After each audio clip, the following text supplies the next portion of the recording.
आप सब लोगों को गोपाल जी का नमन। देखिए, श्राद्ध पक्ष, पितृ पक्ष आ रहे हैं। बहुत सारे लोगों की बहुत सारी समस्या होती हैं, बहुत सारे लोगों के बहुत सारी शंकाएं होती हैं, बहुत सारे डाउट्स होते हैं, वो प्रश्न करते हैं। कोशिश करिए कि इस टाइप के वीडियोस बना दिए जाएं जहां पे छोटे छोटे प्रश्नों को लेके हमारे उत्तम नारायण पांडे जी उनका समाधान करें, बताएं लोगों को।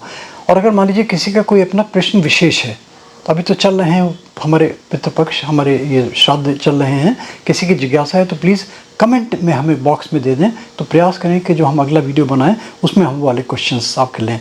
यानी कि इन 15 दिन के पितृपक्ष में, 15-16 दिनों के पक्ष में हम जो जो डाउट्स लोगों के माइंड में आ सकते हैं, जो जो डाउट्स आ सकते हैं, पूछें तो आप एक बार, आपको उसका समाधान मिलेगा, उसका आपको निदान मिलेगा। देखिए, आत्मा की तृप्ति के लिए वर्ष में ये दिन बताए गए हैं कि सबसे अच्छे होते हैं। इन दिनों कहते हैं जिस भी लोक के, जिस भी खंड के जो दिव्य जो आत्माएं होती हैं, जो भटकती हुई आत्माएं होती हैं, वो भूलोक में विचरण करती हैं और वो देखती हैं कि हमारे निमित्त, हमारे परिजन कौन कौन हमारे निमित्त कर रहे हैं। ये सत्य है, पुनः पुनः सत्य है, और उनको अंश पहुंचता है इसका, वो तृप्त होते हैं। ये भी सत्य है, ये मैं नहीं कह रहा, ये शास्त्रोक्त है, ये शास्त्र संबद्ध बातें हैं, धर्म ग्रंथों में ऐसा मिलता है। और धर्म ग्रंथों को अगर नहीं मानते हैं तो फिर ये वीडियोस में आपको कुछ नहीं मिलेगा। आप देखिए, उत्तम नारायण पांडे जी सुनते रहिए इस टाइप के क्वेश्चन। एक बार फिर रिक्वेस्ट करूंगा, please like, subscribe, forward, notification bell में क्लिक करने के साथ में कमेंट बॉक्स में अपने प्रश्न ज़रूर लिख दें। नेक्स्ट वीडियो में आपके प्रश्न का उत्तर मिलेगा। जो भी प्रश्न है आपके, पूछिए, आपको उसका उत्तर मिलेगा। देखिए उत्तम नारायण पांडे जी छोटे छोटे क्या बता रहे हैं प्रश्न उत्तर आपको। श्री सीताराम। गोपाल राजू मोटिवेशनल वीडियो के लिए मैं उत्तम नारायण पांडे।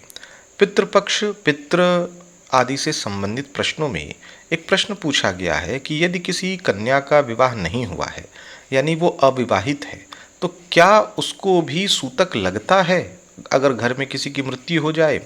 देखें, माता पिता की मृत्यु के अतिरिक्त अविवाहित कन्या को अशौच नहीं होता है, यानी सूतक नहीं लगता है। एक प्रश्न ये पूछा गया है कि विवाहित स्त्री को या विवाहित महिला को क्या माता पिता के मरने का अशौच लगता है? हाँ, उनको 3 दिन का अशौच लगता है। एक प्रश्न ये पूछा गया है कि यदि किसी व्यक्ति के पिता की मृत्यु हो जाए और उसके जो श्राद्ध कर्म चल रहे हैं उस 10 दिन के भीतर उसकी माता की भी मृत्यु हो जाए, तो ऐसी स्थिति में क्या शास्त्रीय नियम है? देखें, पिता के मरने के 10 दिन के भीतर माता की मृत्यु होने पर पिता के मृत्यु दिवस के 10 दिन से 1.5 दिन, यानी कि 11.5 दिन मरणाशौच अधिक रहता है। तो ये ध्यान देने का प्रश्न है। इसके अतिरिक्त जो प्रश्न बार बार पूछा जाता है कि पितरों के लिए सर्वाधिक उनकी प्रिय वस्तुएं क्या हैं? उनके लिए चांदी, तिल, दौहित्र यानी कन्या का पुत्र, ये चीज़ें जो हैं और दिन का जो 8वां मुहूर्त जिसको मैंने कल कहा था कुतुब काल, तिल, भगवान नाम, तुलसी, ये सारी चीज़ें पितरों के लिए अत्यंत तृप्ति प्रदान करने वाली हैं। तो आप जब भी श्राद्ध करें तो कोशिश करें कि उसमें चांदी का कहीं प्रयोग हो, तुलसी का प्रयोग हो, तिल का प्रयोग हो, कुश का प्रयोग हो, ये चीज़ें आप ध्यान दें। केले के पत्ते का, लोहे के बर्तन का, इसका जो प्रयोग है उसको त्याग दें, वही सर्वाधिक महत्वपूर्ण है। एक प्रश्न पूछा गया है कि क्या श्राद्ध में अगर हमारा कोई पूर्वज, हमारा कोई पितृ मांस भक्षण करता था तो क्या उसको मांस भी दिया जा सकता है? नहीं, श्राद्ध में मांस का प्रयोग वर्जित है। तो इस चीज़ का ध्यान देना है।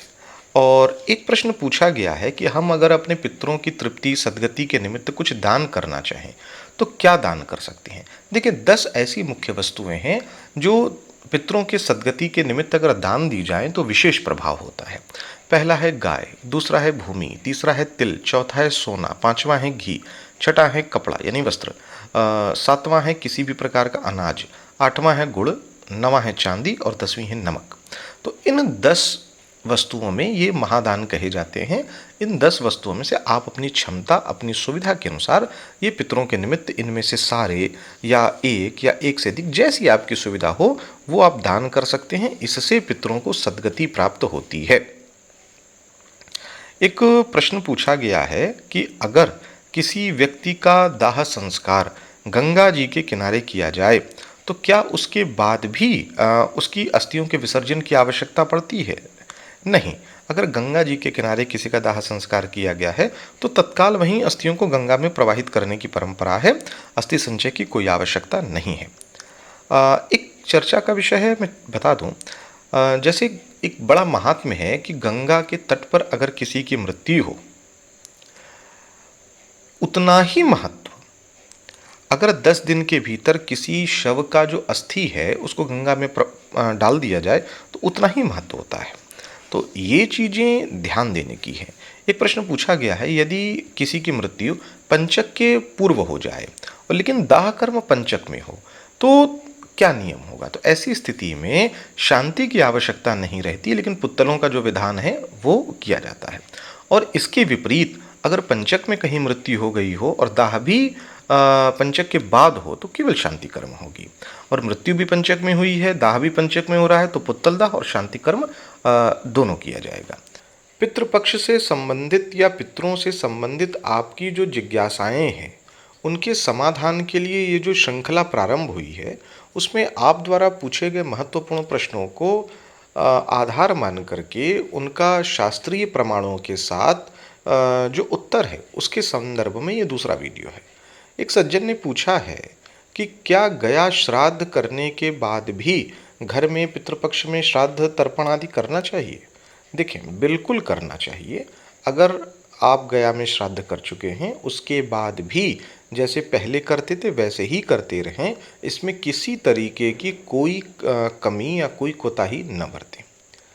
एक सज्जन ने पूछा है कि श्राद्ध के अतिरिक्त अपने पितरों की तृप्ति या सद्गति के लिए हम क्या कर सकते हैं?